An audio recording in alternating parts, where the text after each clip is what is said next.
दुनिया की सबसे अजीबोगरीब पंछियों की आवाज। तो सबसे पहले है कीवी, जिसकी आवाज पंछी की कम डायनासोर की ज्यादा लगती है।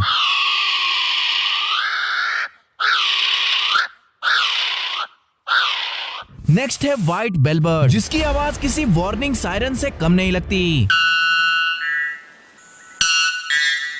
नेक्स्ट है जूते जैसे चोंच वाला शूबिल, जिसकी आवाज बिल्कुल एक मशीन गन की तरह लगती है।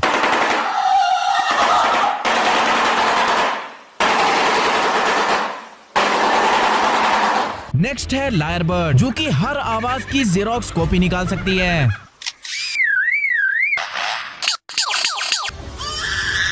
नेक्स्ट है लून, जिसकी आवाज किसी डरावनी फिल्म की याद दिला देती है।